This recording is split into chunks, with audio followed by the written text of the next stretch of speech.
5, 6, 7, 8. It's a mess, sis. Oh, it's a mess. Hello, everybody, and welcome to the podcast. It's a mess, sis. So, what exactly is a mess? A mess is a situation or a state of affairs that is confused or full of difficulties. The mess is when things don't go the way you plan. It is when you have to go off script, improvise, ad-lib, sit through the awkwardness, and breathe through the pain until you come out on the other side, because you will come out on the other side. It is everything that makes life interesting and transformative. It is what we are here to do. It is how we learn how to be. So, join us as we dive into this week's mess. Oh, it's a mess, sis. Oh. Hello, everybody, and welcome back to the podcast. It's a mess, sis, my favorite podcast. I'm Jess, working through the mess, and I'm so glad you came back to hang out with us again. I'm Rena, I'm your other host, and I'm here. Okay, period. And that's what she said, and that's what she meant. She meant that shit. All right, well, you guys are joining us for episode 59. We didn't even get no title, Rena. Damn, we did it. Damn, what is Oh, sex? I did. I sent it in about line. It's Okay. Let's talk about sex or something like that. Let's talk about sex, baby. Let's talk about you and me. All right, so y'all are joining us for episode 59. Let's talk about sex. And at this moment, we usually get into a little mess segment.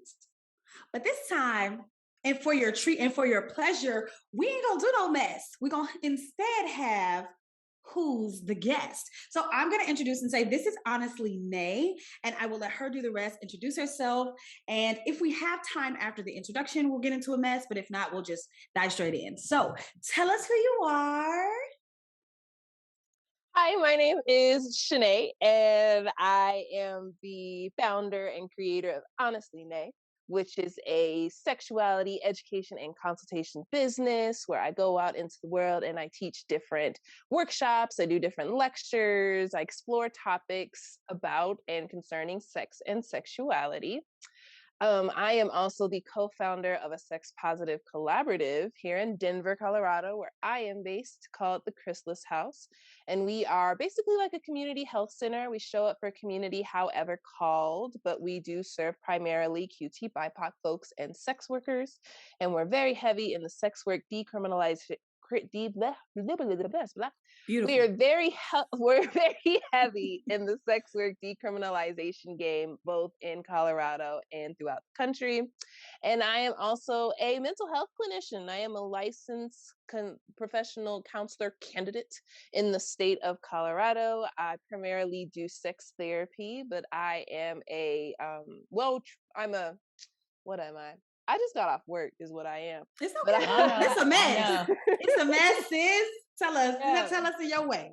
But I am I was trained clinically, so I can run any mental health issue, but sex work and sex therapy are my jams. So I do that.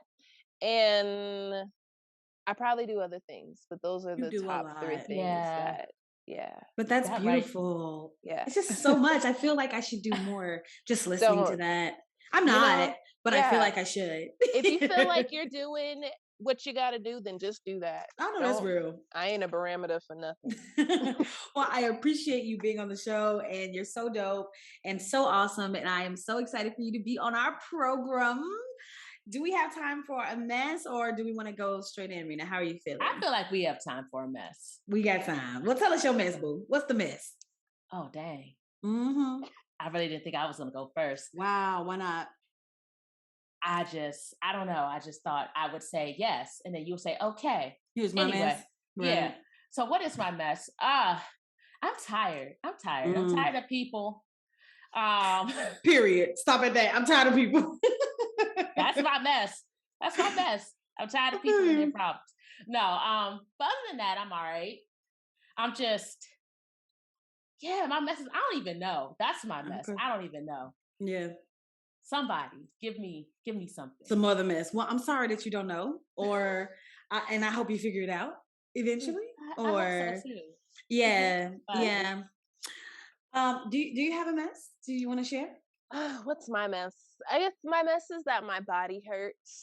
And so in a quest to give more love and care to my body, we're on this fitness and nutrition plan. And she's angry because I've limited our carbs and I got her eating cauliflower rice and it's fraud. So she doesn't appreciate the fact that she's not getting the carbs that she wants. Understandable. But if this inflammation goes down, then we're gonna feel better. When it goes down, then we are gonna feel better. So we're just gonna, me and her, we're just gonna push through it, power through in these beginning stages, and we gonna be all right. We gonna be all right. I mean, honestly, at the beginning of any like transition like that, it is the hardest. And like you said, eventually once things are starting to like feel better and you're like, okay, I see why you was doing it, then your body be like, all right, I still don't want to eat this shit, but I understand. Yeah. But right now she's like, you bitch. This is cauliflower. Yeah. But you tricked me. That looked like rice. Right. Wow, that's a lovely mess. And I'm happy for you. And I hope this journey goes swimmingly. Oh, thank you. You're very welcome. And now to my mess. I have no mess. Everything is perfect. That's wonderful. Okay, great. Okay, yeah, no, that's not true. The mess is that I too am tired, but it is my spirit. My spirit is tired a little bit of dealing with just life. Yeah. Just life. Like sometimes it's just like fuck. Something else. Yeah. So I'm tired. I am taking the time to like I found that I don't know what to do with strong emotions. Like I feel like I'm feeling them and I'm doing my best to sit with them, but that shit is tough and it's heavy and I don't want to do it. And so, yeah, last night I just felt the feelings. That shit was heavy. I was stuck on my floor and I was like,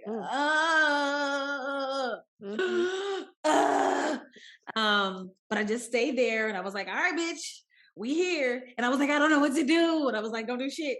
Just stay here. So I'm just trying to learn how to process heavy emotions when it's easier for me to be distracted. I can get on my phone, I can call somebody, I can, there's so much to distract myself away from the heavier emotions that I'm feeling. And so I'm just trying to sit with feeling them. Yeah. Oh, hi. We got a guest, another guest. Yes, that was Adonis. Hello, Adonis. Thank you for joining us. We will come back to you for your guest spot and ask you what your mess is. More appearances, I'm sure. Beautiful, beautiful. Well, that was the mess. And we also introduced our guest. And so now it is time to dive in. Okay. I'm about to dive. Look at that shit. Hey, come on. Like I said, you are joining us for episode 59. Let's talk about sex. So why did we want to do this topic, Rita? This is like our Valentine's Day episode, right? Yeah. We're all about like love, like just loving other people, loving yourself, just, pleasure and just all those good things. So I figured this would be appropriate. Yeah. To just kind of talk about it because there's probably a whole bunch of people out there, having sex. They are. Yeah.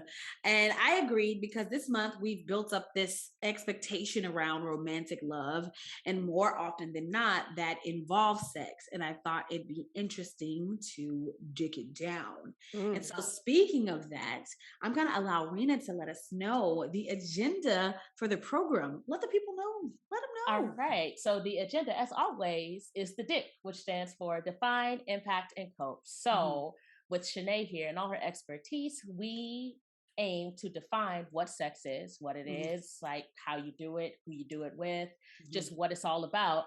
Then we discuss the impact of sex in our lives. And then finally, we close out with how we cope with all that we discuss. Like, how do we move forward with sex? How do we make it more pleasurable? How do we make it more our own? Who's responsible for that pleasure? I'm really excited. Now I'm just talking about this. I feel like my energy's picking up. I'm really okay. Talk about sex. Now you're excited. Weird. Interesting. It's what's supposed to happen. It is. There you go. Okay. So we will make the portion of this of the podcast clearly known, whether we're at the definition, the impact, or the cope. And so now we are at the definition. So I will start because I am not the expert, and Rena's gonna chime in, and then we're gonna let the expert come in and tell us the real deal, the nit and the grit. Okay, so for me, what is sex? Well, disappointingly, but not surprising, I went to Google because that's who I am. Okay. And Google seems to keep things pretty hetero. Okay. And it defines sex as sexual contact between individuals involving penetration and especially the insertion of a man's erect penis into a woman's vagina. Vagina. That sounded weird. Typically culminating in orgasm and the ejaculation of semen. So there's that. Because Google was pretty disappointing, I had to create my own definition a la Rena style. Oh, check me out. And I think that sex is the arousal between two people with pleasure as the goal. That's my personal definition, like when I have to think about it. Mm-hmm. And I think what sex means changes as you grow older. For me and a lot of people in this society, sex was so taboo growing up. But I was a very sexual creature. I was, however, really afraid to explore as much as I desired for fear of celestial ramifications. And for those of you who don't know what that means God was going to strike me down for being a hoe. And also I was afraid of being labeled as easy or something ridiculous like that. Mm-hmm. As I've gotten older, I find that I need more of a connection to be sexual with another human being. And I don't know if that's trauma and I'll grow out of it or that's just who I am. But at this moment, that is what sex looks like for me. So, passing the baton. I'll catch it. Period. Obviously, I resonate with Google's definition, of course. I mean, because sex is just, hard dick in the vagina for sure. Oh, wow. I'm just... Thanks. No. So you ain't had sex ever? I know, I'm a virgin. I'm pure, y'all. Wow. I'm pure. So for me, sex is, I said it is an exploration, and an exploration of pleasure between two people or even with yourself. So, okay. I feel like a lot of people want to say, sex is just when you reach orgasm, or it's just with you and somebody else, or it's just penetration. And I feel like it's so much more than that. I feel like it's an energy. It's figuring out what feels good to your body, how you can communicate that to someone else. And this is all like a new definition. I just got this definition like maybe last year, but this is where I'm resting. Okay. This is where I'm resting with it. So yeah, that's my piece. Very nice. Please, Shanae, confirm. Deny. Right. Tell us something. What is sex? So my favorite definition of sex comes from the Janelle Monáe. Everything is sex, and sex is just power. Power is just sex. So ask yourself who's screwing who. And so, we tend to think about sex as like the act, is the thing that happens when everybody's clothes go off and there's arousal and there's orgasm. But I'll have couples come into me and they'll say, we're not having great sex. And I'll say, do y'all hang out? Do you hold hands? Do you hug? Do you kiss? And they're like, no. And I'm like, well, of course your sex is horrible, because your sex is horrible. Kissing is sex. Hanging out, sharing intimacy is sex. Going to the grocery store together is sex. Arguing is sex. And so all of these things that you are doing is going to contribute to what that interaction between y'all is going to look like when you get into the bedroom. So everything is sex. Sex is an exchange of energies. And the energies you might be sharing with another person, the energies you share with the universe, the energies that you share with yourself, whether or not like all of your energy is fully present and you can tap into all of that, or if there's sides of yourself that you're afraid to be vulnerable with. And so that's a part of your energy that maybe you don't even have access to. So it's an energy exchange, but everything is sex, and sex is just energy, just power. Wow. I feel wave. And Rita, what are you thinking over there? I see you over there. My mouth is just like, I love that explanation. Like that's the explanation I wish I had, like growing up. Yeah. And he did last year. Well, you got it now. I got it now. I guess I got it when I'm supposed to get it. So I'm just be out there because sex is everything. It's just fuck the world. You know what I'm saying? So Okay. It's all energy exchange. And so my brain thought of something real cute and it done went away. Damn. No, tell it it might come back. It's come back. It's gonna come back. Yeah, that's really amazing. Like I've heard you speak about sex and other things when I lived in Denver, and I'm always so in awe of like how much more educated I feel when I speak with you about certain things. And I do feel like an energy exchange. It is like just that build up when you're like holding hands, or you're kissing, when you're laying, when you're lounging, when you're conversing, when you are arguing, because people like a good makeup sex. So it's like, but that's really incredible. Did you want to have anything else in the definition, or do we want to dive into the impact of sex? Of everything being sex, even going back to like what Rena said of like, nobody teaches like young people this, right? And so when we're teaching young people how to navigate their sex and how to navigate their sexuality, boom, I just remember what I thought it was. So because humans are inherently sexual creatures, everything that we do has some modicum of sex and sexuality tied to it, because we are inherently sexual creatures. And so our sex and our sexuality is not something to be afraid of or something to be shamed like we see in the West, but it is just a part of the human experience is experiencing sex and sexuality.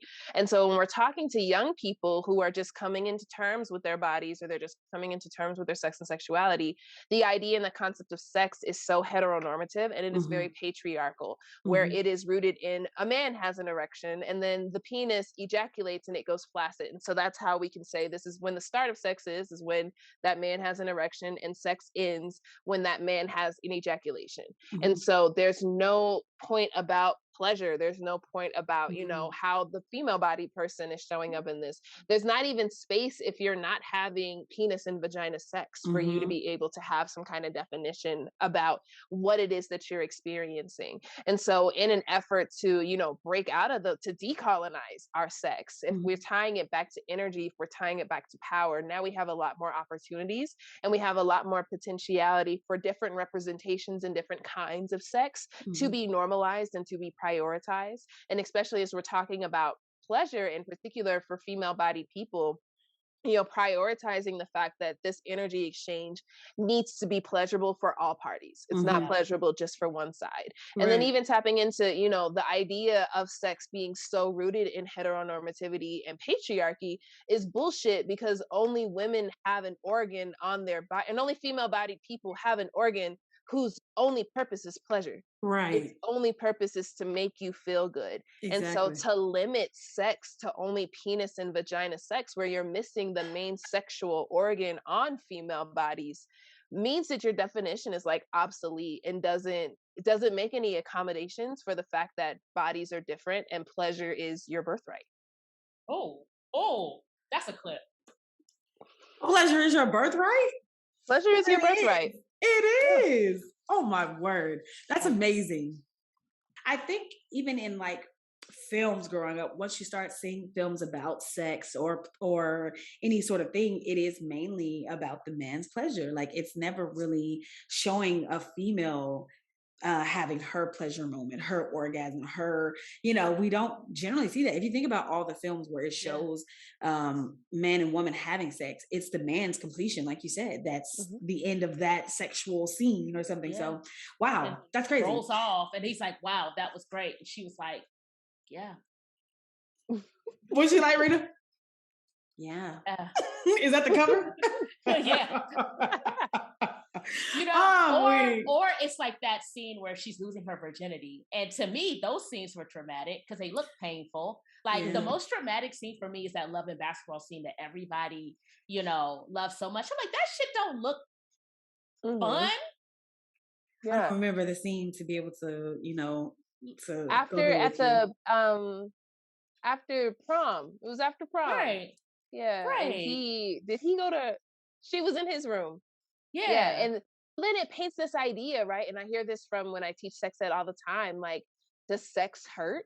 Because that's what the movies show us, right? Is that your first time that you have sex, it's supposed to be painful. The first time you have sex, you're gonna bleed. You're gonna break your hymen. There's gonna be blood all over the sheets, and it's gonna look like a murder mystery. Not a murder mystery. Yes, and then also all this shit about, that the best pussy is tight pussy. And it's like, no, like the first time that you have sex, it could potentially be uncomfortable. It could potentially not be uncomfortable. But a fully aroused vagina, a vagina that is desiring penetration, and mind you, those words fully aroused, because it does take the vagina about 20 to 45 minutes to reach full arousal, to where it is engorged with blood. Yeah, where it's engorged with blood, where it is self-lubricating, when it is like actually desiring penetration. And so when I hear people talk about the fact that penetrative sex hurts, my first question is, are you fully aroused? Right. Are you in a spot to receive penetration before you are receiving penetration? Because if the vagina is not aroused, of course it makes sense that it'll hurt. Yeah. Even this whole myth of hymens is a myth, because your hymen is not it's not some, what is it, like some safe seal that you find like on a Snapple. It's not plastic wrap. That's off the. No. The girl said, "Lick that little bit that's left on there." The hymen is tissue that is at the entrance of the vaginas, and depending on people's bodies, some people have a thicker hymen, a thinner hymen. Some people aren't born with hymens, and some people actually tear their hymens riding their bikes, walking around. And so this idea that there's some kind of fresh seal on the vagina that you have to like pop first, this popping of cherries and all of this blood stuff, is again rooted in the patriarchy and rooted in colonization, and not rooted in pleasure, and not rooted in acceptance of the body, and not rooted in giving the body what it needs. Yeah. And having someone else's needs in mind before the start of an erection and ejaculation and the deflation of an erection. Wow. Question over here. Of course I have a question. Like, I don't know if there's like a study, just like in your opinion, like how many women know when they're ready? Like when they're like, fully like do you think? Good question. Yeah. So that is a great question. And so while I can't speak specifically to that, I would have to estimate that. But I base that estimation off of the fact that 80% of heterosexual women, 80% of women who have sex with men have never had an orgasm. So that's really high. That is very high.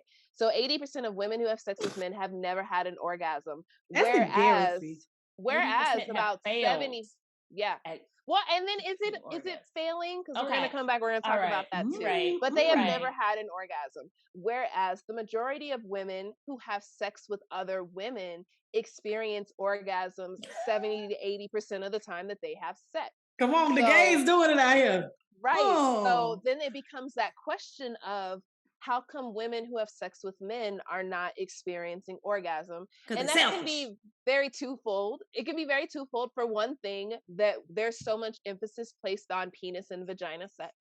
And so men oftentimes think that sex is, I'm going to put my penis in your vagina and now we're having sex, and that is supposed to feel good. But the thing is, the vagina is not the main sexual organ for female-bodied people. The clitoris is.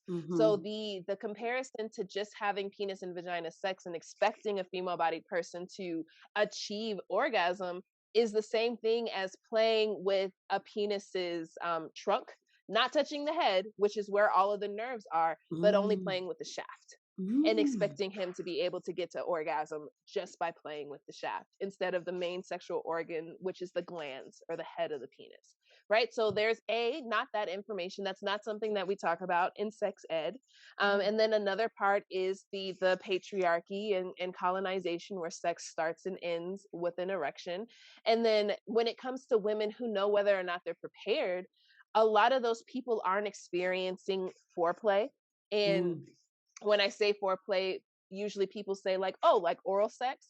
And it's like no, that's sex, it has the word sex in it. Right. Sometimes oral sex is people's only sex. Exactly. So it is sex. So when I say foreplay, I mean the conversations you're having, the touching you're doing, the kissing you're doing, actually giving each other the thing that you need to get you into a sexy headspace, having those 20 to 45 minutes to allow the vagina to become fully aroused so that way it actually is desiring penetration. Okay, so you got another question? No, I just. I'm weak. There's so much knowledge. Continue. Okay, so I just want to say, I feel like we're kind of getting into the impact a little bit. And I do want to know, what is the impact of not having sex or having sex or a bunch of shit surrounding sex? And I think, give us some, impact us, damn it. Impact us. Let us know. I want to talk a little bit about the impact of sex on my life. And then if Rena, if you have something, and then we'll come to you because you are so knowledgeable. I feel like I know so much already in life. And then you start talking and I'm like, I had no idea. Interesting. I know my own body and what it takes to be aroused, but to have that, just that, knowledge about the 25 to 45 minutes, that's like very interesting, intriguing. Okay. So the impact of sex on my life has been interesting. I think initially, like I said, I was like a really sexual child.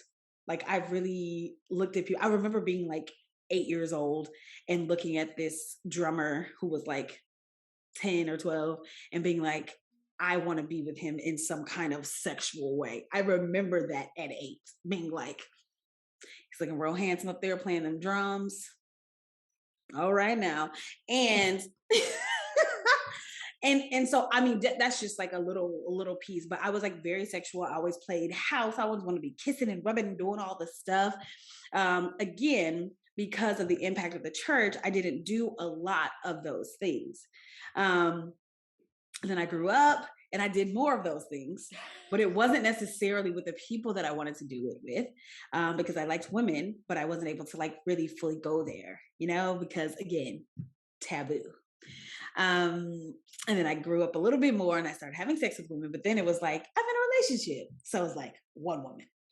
And then one woman again, and then one woman again. Like, I just want to be a lot of women. Too much? No. Why are you looking like that, Rita? Just enough. Just enough. Anyway, so I'm at an interesting place. The impact of sex on my life has been different at various stages. And I guess I am curious as to how do you heal from some of the traumas? And this can, if you can answer, and this is when we come to you, if you'll remember. But how do we heal from some of the traumas that has affected us? The impacts of sex being traumatic for whatever reason, because you were told that you shouldn't have it until marriage. You were told it should only be with a guy, your husband. You were told that if your hymen was broken, then you are unclean or whatever. What is the impact of that? And how do we get to feeling normal and healthy about sex? That is my question. And that is the impact for me, I guess, is that I am still learning so much about myself and what it means to have sex and to enjoy sex and to desire sex. So yeah, okay, that's my little impact. Rena, I don't know if you want to go really quick. I don't want to say really quick, sorry, as much as you need, and then we will get to Shanae. It ain't just, I know. I just get yours, and I know, just, right? With the sheet, like that was so. I know it was fine. My experience, the impact was fine. I'm weak. I'm sorry. I didn't mean it. I promise. The impact for me, I think I didn't see women's sexuality in a pleasurable form, like as I was growing up. So I mean, I would say that like I was aware of sex at an early age. Like I remember kind of like playing around or like at like as young as like 4 or 5. I was one of those kids. What you mean playing around? Like, playing house. I was the dad a lot. Come on, Daddy. And I don't know if I fully had a full grasp, but it was something that like I enjoyed, right? but then it was also something that at the same time, no one actually explicitly said it, but I knew it was something that you don't just freely do this with, like, in front of your mom, you know? So then as I got older, because I was playing house, well, I would play with the boys and everything, but it always seemed forced. It was more of them like forcing themselves on me, and I'm kind of like, ugh, but then with the girls, like I said, I got to play daddy. I'm like, okay, this is nice. And then, yeah. And then as things kind of got names and, people got assigned, okay, the boy and the girl, and like, you girls don't do that with each other anymore. Can't play the dad anymore. You got to be the wife. I'm like, well, I just don't know where I fit into this, because being a wife it's not giving. It's not giving. It's not giving what it was supposed to have gay. Exactly. So I just found myself like kind of just exploring in secret and feeling like it wasn't something that I really should do. You hear when it comes to like self-exploration, you always hear about boys, like, oh, they're doing this, the stiff sock and all that shit, or the crunchy sock. Well, I know it's just graphic. Gross. But, you don't even hear about girls masturbating like that. I feel like that's something that I heard like later on. Yeah. I feel like girls started masturbating later too. Like a lot of the girls that I know didn't even start masturbating like until way later. I don't know, but yeah. Go ahead. Sorry. Right. No. I didn't even try to put myself out there like that, but like, but like I started exploring, trying to figure out what felt good to me, and when I was younger, and then it seemed like as I got older, it seemed less and less appropriate. Okay. So that was kind of like the impact. So then I kind of shrunk when it came to sex, because it's at that point where I'm like 13, 14, and now my friends are popping up saying, oh, I had sex with so-and-so and this guy. And they were like, it's uncomfortable. I'm like, what the fuck I want to do that for? Right. I already not feeling them like that. I'm like, it's going to hurt too. I don't want to do that. Yeah.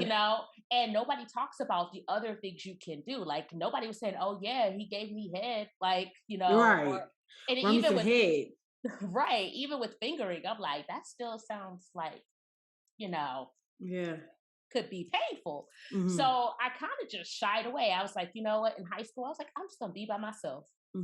Just me. I know what to do with me. I could just do with me, like, in the confines of my own bedroom, be cool, And that was also kind of tied up in my sexual identity and like just being attracted to women and not really knowing how to do that and wanting to avoid all of that period. So it wasn't until like trying to avoid the gay. Yeah, definitely. I had like the whole thing. I wore hoop earrings a lot. I'm like, the hoops negate the gay. I can't be gay if I wear hoop earrings. That's hilarious. Okay. Right. Look at you. Gay as all hell. Hoop gay earrings. As all hell. Just as queer as I want to be. So the impact for me was that like I kind of like when it came to penetration especially, it was something that I kind of feared. Okay. And I was like, I'm okay with not exploring that. Like, I'm good. And I'm like, and I'm gay, so I don't need that. So, but now I'm more open to it because I'm realizing that it's more like it's more of a fear and not that I don't desire it. It's just something that like I got in my head when I was younger, like this is gonna hurt and this is not gonna be pleasurable. Yeah. So that's my impact. Okay. Stop there. There's so much more, but I don't want to know. Okay. So we have fear being the impact of some parts of sex. We have, for me, being very, I lessened the amount and the partners. Also a little bit of fear for different things, but that has been the impact. Tell us your impact. Tell us the impact of these things. We want to hear from you, oh wise expert, ye old sage. Wow. Tell us things. I would say the impact of sex for me is that I too recall being a very sexual child. One of the reasons why I got into the field of sex and sexuality education is because I used to watch a Skinamax which is Cinemax after 10. It's called Skinemax. Interesting. Yeah, and so I would be watching a lot of, there's like random porn on, but my favorite shows were like Real Sex, where they would go out on the street and like interview people and then provide you with like information. I loved Cat House, which was all about a brothel in Las Vegas. And my favorite show was Talk Sex with Sue Johansson. Come on, Sue. Which was like this little white lady with her little mannequins just talking about sex and just like sexuality. And I remember being a young kid being like, if this old ass white lady can have a show talking about sex, I surely must be able to get some kind of job talking about sex. And I remember like being the sexpert of my friends, where I'd be watching my Skinemax, and then I go back to school and be like, did you know that the vas deferens attach the seminal vesicles to the urethra? Did you know that? You better go and tell them, you better teach them kids. Right. And so just like having like that information, I was always really, really interested in sex from a young age. And then when I got to undergrad, I joined an organization that actually taught us how to teach sex and sexuality, and allowed for our peers to like book us to come talk to their organizations or their sorority or their fraternity. And so in there, I met another one of my mentors, and I was like, this is like an actual job. Like, you can like do this. Like, here this woman is, her name is Heather Eastman Mueller. I'm like, here's Heather, not on TV, just like in real life. And she's the director of this program where we go out and we talk about sex. And not only do like we go out and talk about sex, but I'm pretty good at this. And like, this is a lot of fun to be able to do. And so from that point, every single job that I've had has been either in the realm of sexuality education or in the realm of education. And so it's been really interesting to be on this journey just for myself, to like look at how I've developed sexually, and in particular, like look at my relationship to kink, because kink is my jam. I'm actually in a PhD program, and my dissertation is going to be about Black, queer, kink, something at that intersection. Still fleshing it out, but very cool. Just looking at like and looking at the power of kink, and looking at like the empowerment and the advocacy as kink as a socio-political vehicle for queer Black people. And so just like really like, it's allowed me to like discover so much more about myself and be so much more open with myself. And then I can extend, those qualities to when I interact with others. But the impact on me has been like the start of my whole career. Okay. That's amazing.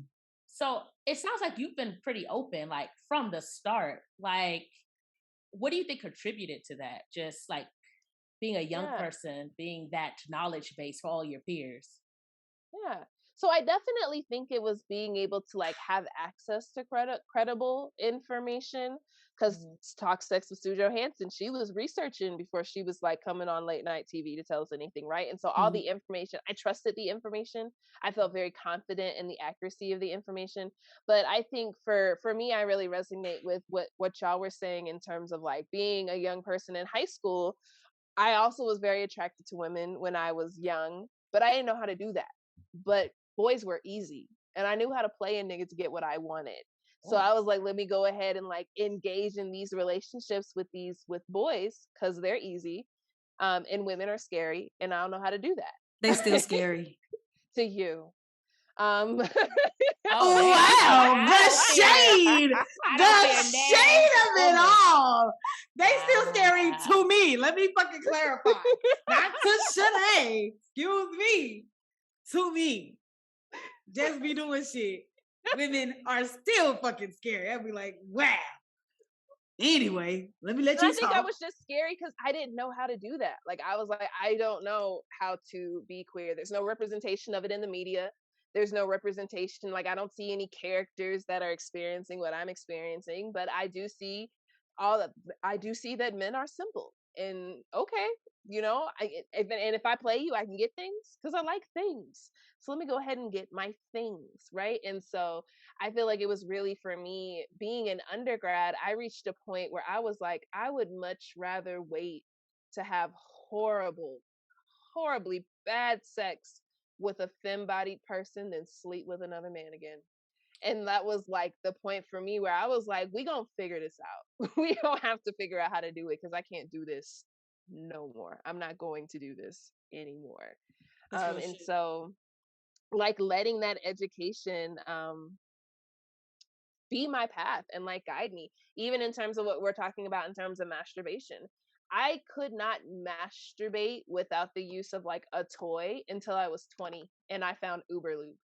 And I started to learn about like my body and my pleasure and why lube is important and why, this myth of like, if you got WAP, you don't need lube, or if you don't got WAP, there's something wrong with you. You could buy your WAP.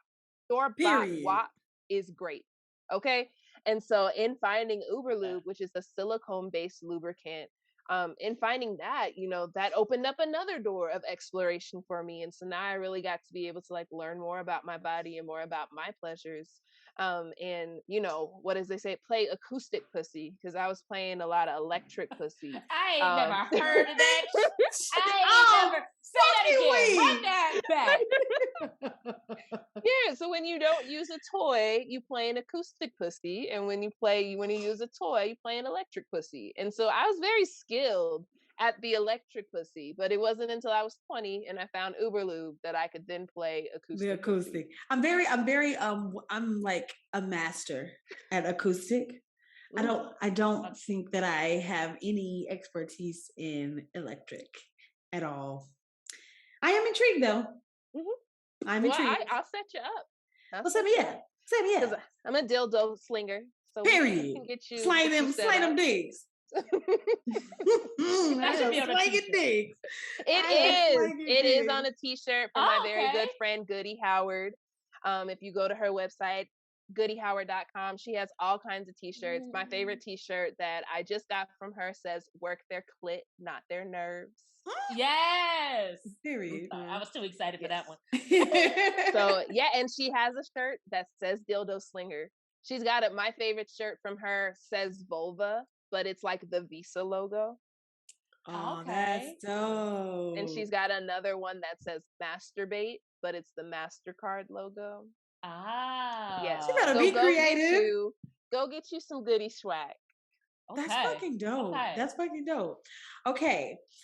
So really quick, I don't know if you can tell us, how do we, and this is still, okay, but actually maybe this is the cope. Yeah? Is there any more impact for you, Rena? No. Okay. I think this is the question that I have for the cope.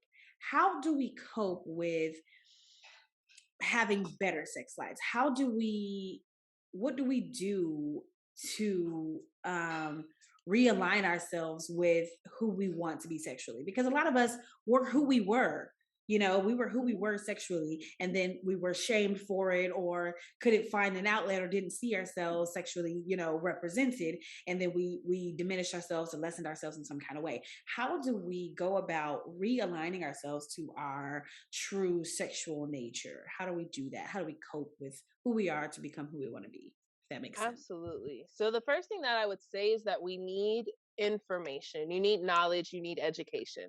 And so, as a therapist, I highly recommend that you go find you a therapist who can provide you with this education and provide a space for you to be able to grapple with these things. But I also know, especially as a person who serves primarily, communities of color, that therapy is expensive and that we don't always have access to those resources. And so finding people who are putting that information out there, like this podcast, like my websites, like Goody's websites, like all of me and my colleagues and my friends, we're trying to do that work to provide decolonized sex positive sexuality from Black queer bodies for anybody, but for Black queer QT BIPOC bodies, right? And so that's the first step, is finding information, because I find with a lot of my clients, just like y'all are saying, like, I didn't even know that. Or, oh, that makes sense to sit and think about, but no one's ever said that to me. So I didn't know what to do, because you don't know how to say something until you get language. You don't know that you can be it until you see it. And so that is the first step, is go find that information, go find those people, go find those professionals that can help you with a little bit more knowledge and a little bit more understanding. The second part that I would say, when it comes to specifically dealing with sexual trauma, and whether that's trauma from the church, whether that's trauma from partners, from your family of origin, from experiences that you've had, the first thing I always tell people when it comes to their trauma is that you are not required to tell your trauma to anyone. not even your therapist. We do not need your story to help you. Okay. And more often than not, telling that story or even numbing yourself out so you can tell that story does more harm than good. So your therapist, even your partners, nobody needs to know what happened to you in order to show up for you. Okay. That said, I do have some clients who are like, I've never said this to anybody. And so I really just like need to say it. And so that's a different kind of experience, right? But don't ever feel like going into working with a professional that you have to lay all your trauma out on the line for them. Yeah. Because we don't need it. And if this person you're working with says that they do need it, they need more knowledge because we don't need it to help you. Okay. So when it comes to working with trauma, it's a lot of knowledge base, a lot of understanding. Here's how your brain is changed because of your trauma. Here's how your body's changed because of your trauma. And now we need to grieve the fact that who you were is not who you are. And you're probably not going to get back to that person because this chapter of your life has happened. And so there's a grieving process that needs to happen of, you know, why do I have to start over? Yeah. Who I was, I knew who I was, and now this thing has happened and now I have to start over. And that's 100% reasonable. And so that's why this grieving period is necessary. But it's also necessary so we can start to think about who it is that you want to step into and who it is that you want to become. Because we don't ever get to choose what happens to us, but we do get to choose how we respond. And we do get to choose what's next. And so after we grieve, what's next? What have you learned about your body? What have you learned about how trauma has impacted how you move through the world? And so with that in mind, where do you want to go? And so what are the steps that we can take to get from point A to point B? Okay. Wow. Within that, I always tell people to give yourself grace and give yourself time. This is not going to happen overnight. Okay. And it is a lot of bullshit. It's very irritating to say, shit, as a trauma survivor, I need this before I can engage in that. It's really easy to feel like I'm a burden on my partners because I need you to show up for me this way because of what I've experienced. Yeah. And I always tell people that your people is out there. Mm-hmm. You are not asking for too much. If someone tells you that you are asking for too much, let them go find less. Yeah. Mm-hmm. Don't shrink yourself. Mm-hmm. That has to do with them. It doesn't have anything to do with you. So grieving yourself, understanding and giving yourself the space to say, this is what I need in order for me to be able to do the thing, and then letting other people manage their own emotions. It is not your responsibility to deal with anybody else's emotions. Their feelings are their problem. It is your job to state what you need, to set your boundaries and to enforce your boundaries, and how people deal with your boundaries ain't none of your business. It's up to them. Right. So holding on to that, and then also knowing that there is pleasure after trauma. There is love after trauma. Mm-hmm. You will not be in this place forever. This place feels like shit right now. This place feels like it's the only place that you will ever get to. But I can guarantee that you will not be here forever. The only thing constant in life is change. Things are always going to change. And the way that we control that change is by manifesting what we want. So by setting our intentions, by doing the work, so that way we have impact on change, as opposed to feeling like change has impact on us. Wow. I mean, I was asking for everybody, but I needed that shit too. I ain't gonna lie. That shit touched me right here in my heart. No, for real though. I think in my soft nougaty sentence. It's exactly. I think though it is oftentimes easy to really long for who you were and not just be appreciative of who you are now and starting there.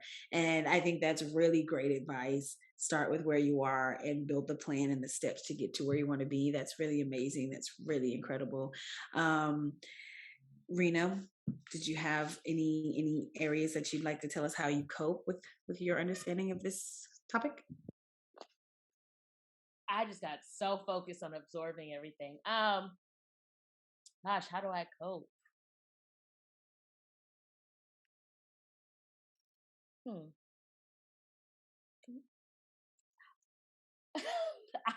I froze. Silence. Wow. Silence. Would you like me to tell you how I cope while you think? Yeah, come back to me. Yeah. Okay. I think I am I don't have all of those things down that the master chef told us. But I am recognizing that I have changed. I think that's one of the things that I have done. Grace and ease, as we always say on the podcast, I am definitely allowing myself that and saying, okay, who you were is not who you are. I do have that first step. It touched me again because sometimes I need it, because sometimes I do go through this process of like, but I was this and I could do this. And it's like, well, you can't do that anymore. And that's okay, but you can do this and let's try that, and it is helping me move along. I think if any of you remember, as you've been following along with the podcast, I was just very like anti a lot of things. I'm not dating. I'm not this. I'm not that. And I'm still not dating for real, but I'm dating for play. You know what I mean? So that's progress. That is progress. And I'm excited for that. So I'm coping by just allowing the steps that need to be taken and not feeling bad that I have to take them. I think that's how I've been coping thus far. Okay. Yeah. I do have something now. I think, what Shanae said about, setting that boundary, like knowing yourself and saying, this is what I need. And if somebody is like, you need too much, okay, then you're not my people. The door. And I think sitting in that, having that communication, I'm working on getting to know myself and what I enjoy and communicating that to my partner and standing in that, saying this is what I need, this is what I require. And if you can't meet that need, then we're not compatible. And that's okay. And being able to release with grace and ease, but I'm not gonna, turn that in on myself and beat myself up, or settle for less, I should say. Like, and I also want even with that pleasure. I'm sorry. No, ahead. Please continue. I will hold on to my thought. Keep going. Okay, I'll say I want that pleasure. I want pleasure. I want it the way I want it, and that's where I am. That's how I cope. I want what I want. So that's period. Yeah. And so I was going to say, even within that, it is okay to make accommodations for the people that you love, right? It's okay to say, I need this thing. And for your partner to be like, I don't know how to fucking do that. What is the first step to the thing that you need? Like, let's work together to try to get to the thing that you need. Now, if you say, I need this thing, and your partner says, too damn bad, then that's a person that you don't want to be around. Right? That's exactly how I said it. That's too damn bad. That's fucking hilarious. But if they're saying, I don't know how, but I'm willing, then you can do that. That's different. If they're just like, nah, I can't do that, I'm like, well, then I can't do this. But if you're saying, okay, I hear you. Like, how do we do this? How do we explore that? And that's fun, the exploration of that. But and it's collaborative.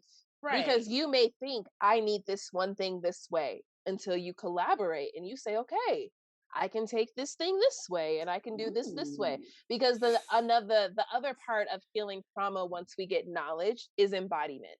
So we have to have experiences that differ from the experience that we had. And so that's scary as fuck, to ask you to go out and take this emotional risk, to ask you to put yourself into a new situation where maybe you got burned before. Right.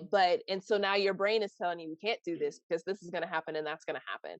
And so you have to do the thing so that way your body can learn that there is potentiality for new things to occur, that you don't know everything that's going to happen, that you can take emotional risks in a safe and in a safe and contained way that's going to help you out. That's beautiful. That's beautiful. Wow. I feel like I know so much more from this short amount of time. I feel ready to take on some shit. Does that sound weird? Yeah. Are you feeling that way? I feel like you're looking like you exactly. I'm like, me and Rita are empowered to the motherfucker right now, boy. No, that's really incredible. We are to the end of the way that we dig it down, but is there anything else that you feel like you would like to share with us? Please do. We are open and we're here to listen. Yeah, as I come back to kind of, what my dissertation is, which is on kink and Black people, kink is a wonderful intervention for trauma, because kink is it's a vehicle to open up communication, to talk about consent, to ask for your pleasure, to deal with and process rejection, to be in collaboration. And so I always talk about kink as an intervention for trauma, and how kink can be extremely empowering for people of color, and in particular femmes of color, and in particular Black femmes and Black women, because then we get to own our bodies, right? We get to reclaim our bodies. We get to reclaim our experiences. We get to advocate for our needs. And if you can, and when we think about, activism and socio-political activism, we're very much rooted in, like, it is our duty to fight for our freedoms. It is our duty to be the ones who are driving the train and spearheading what we want. And so if you can ask for what you want in the bedroom, you can ask for what you need anywhere else. If you know how to communicate in a confident way because you've practiced in the bedroom, in which you get like instant gratification, right? You ask for what you want, you get the thing that you want. Now you're feeling good about it. So now you can take that tool and ask for what you want somewhere else and be able to process that when that comes up, right? But when it comes to owning our bodies, sometimes we get taught that our bodies are not our own. Especially being colonized, especially being people of the diaspora, especially being in the West. We get told that we're only worth our labor. We get told that rest is not something that we should desire. We should be grinding, we should be hustling, we should be moving, and we should be shaking, right? And so something like kink gives you the opportunity to slow down. Ask what you want, experiment, play, say, ooh, I don't think I like that all that much. And for that to be okay, and use that as a foundation to build every single other empowering thing, every other single advocacy thing that you need. Because if you can fight for your pleasure, you can fight for anything else. I love that. Just one thing, just real quick. Could you just like define, like in like a brief, succinct couple of sentences, what kink is? Because I think when we hear that, we have like one idea of what it is, but yeah. And I imagine that idea is probably 50 Shades of Grey. Right? Yes, which is a horrible representation of kink, right? It is heterosexual people. It is able-bodied and able-minded people. In fact, in the entire 50 Shades universe, and mind you, I've only seen the first movie because I had better things to do. There are no Black people in the world of 50 Shades of Kink. There are no fat people or no differently able people in the world of 50 Shades of Grey. Even if you get on Google right now and you Google kink, you're going to see able-bodied, thin, white people, where masculine appearing people are the ones who are dominant and feminine appearing people are the ones who are submissive. And so if that's not the way that you roll, it completely makes sense to be like, kink, that's not for me. That's not for me at all. So kink is basically activities that you do that stray from the traditional or the normal lens of sex and sexuality. So those are things like if you're bringing in rope, if you're bringing in latex, if you're bringing in dirty talk, if you're doing things that aren't traditional Judeo-Christian sex norms, you are being kinky. And so sometimes kink gets interchanged with the term BDSM, which are specific activities that you can do underneath the umbrella of kink. So kink is the umbrella. Kink is the umbrella catch-all. BDSM are specific activities that exist underneath that umbrella, but there's so much more underneath the umbrella besides bondage, domination, sadomasochism, slave master, right? So so I feel like we need a whole other episode just to talk about this. We're gonna have to bring you back. You were saying, I would love to, but you were asking a question, Jess. I'm sorry, I didn't mean to cut you off. I don't remember, but this is very intriguing. I'm just intrigued. No, sorry. Go ahead. You have other questions, Rena? No. I was just. So kink is anything that's not Judeo-Christian type sex, standardized sex. Okay. Very interesting. And it looked like you had a revelation, Rena, that you are kinky. Is that what I was gathering from your facial expressions? Is that what was happening? Okay. Absolutely. Yeah, wow. I thought so. I do those things. I'm like, oh, that's not normal. Like, or not normal. I don't want to say normal, but like, I'm like, oh, that's not like everything and nothing is normal for humans. Very true. My students ask me that all the time. Am I normal? Probably. I mean, there's a lot of us, so I feel like somewhere somebody doing the same shit you doing. The Greeks did it first. Yeah. Nothing you're doing is new. The Greeks did it first. That's hilarious because they was doing a lot of shit. They were. You know, if they would have presented history to me like that, I would have paid attention. I'm like, oh, the Greeks, you say they did what? Oh wait, tell me more. Tell me more about the key and that they were stole doing. everything from the Egyptians. Period. So okay, that part, yeah. Yeah. Period. Okay. Well, this was a really lovely episode. I think we are going to go to our recap, which is just that sex is just energy. Sex is everything, and everything is sex, including power and conversation and arguments and the like. And even if you are not where you want to be sexually, you can start where you are and build the foundation and the bridge to get where you want to be. And I know that we said so much, but I feel like that's kind of a recap of where we kind of got to. Do you guys feel that, or is there something else you want to add to that recap? I'll add. Oh, okay. Go ahead. Oh, sex is for everybody, and it's how you want to have it. It's what brings you pleasure. I love that. Take us home, Shanae. Well, and I was going to say, and even if you're not having sex, you still have a relationship with sexuality. So that's a shout out to all my ace and my asexual folk who are like, I don't want to be touched. Facts. But you are still a sexual creature, and you are navigating your sexuality in a way that feels authentic and true for you. And you are valid and you are seen. That is beautiful. I love that. That's beautiful. Okay, well, that kind of wraps us up. We do shout outs at this time. Is there any shout outs that you have, Rena? No. Okay. I never do. Sometimes you trick me. You've got a little something you want to say. Shanae, do you have any shout outs that you would like to do at this moment? Yeah, shout out to Goody Howard. When you buy her swag, tell her HonestlyNae sent you, because then I get a discount on my swag.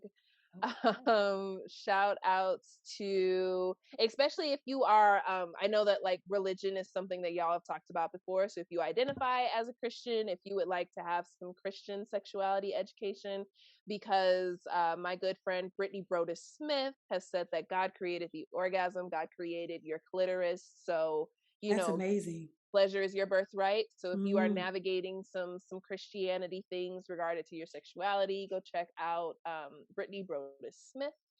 And yeah, that's beautiful. Well, I want to shout you out and thank you so much for coming and giving us all of your knowledge. It was just so much fun and so informative. I feel very like full and excited. I feel like I can take some of this knowledge and use it at this very moment in my life. So I want to shout you out and thank you so much for being on the program this evening. And now, yeah, it really was. And now we are actually to my favorite part. We're going to just do a little bit of meditation. If you are new, we take a couple breaths, we set an intention, take another couple breaths, and then I let you go about your day. So what I want you to do for me is to take a big, deep breath.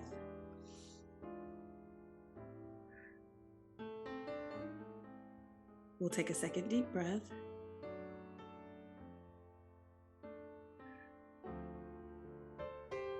And we'll take one more deep breath.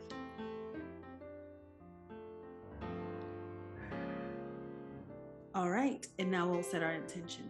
I intend to give myself grace as I walk through the various stages of sex and sexuality as it pertains to me in my life. Yes, at least me. It is my intention to claim pleasure as my birthright. Come on, pleasure is your birthright. Yes. And Shanae? It is my intention to eat more cauliflower rice so my body can stop being angry that she's not getting carbs. I love that. All right, we're going to take our second set of breaths. Take another big, deep breath for me.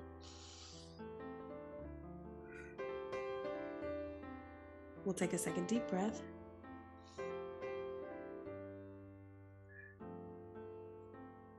And we'll take our last deep breath.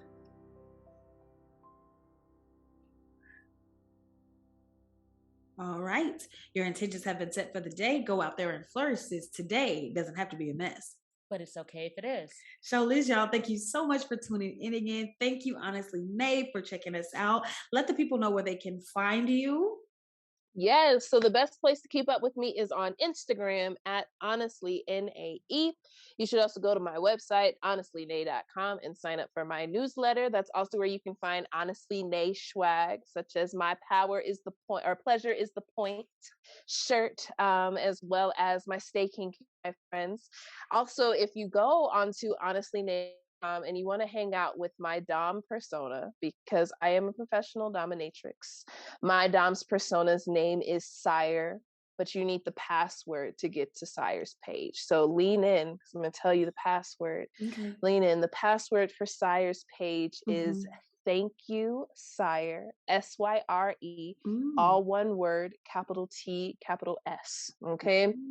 Thank you, Type in thank you, Sire, and you'll be able to get to Sire's page. You can learn more about them. You can also, book some sessions if you want to play with them, and, start to claim more of that pleasure as your freedom and your birthright.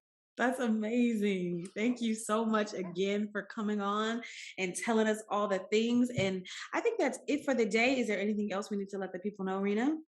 No, just please go follow, seek out this knowledge. She's just a wealth of it. A wealth of knowledge, yeah. And if ever you want to be a guest on our show, or if you have any topics that you would like us to dig down, please hit us up at itsamesssispodcast@gmail.com. And I think that's it. Right? You said that's it? Yep. All right, we're going to catch y'all on the flip side. Bye, y'all. Peace. It's a mess. Hey, that's why I can't sing. It's okay. He's going to talk over my singing though. Okay, it's ready now.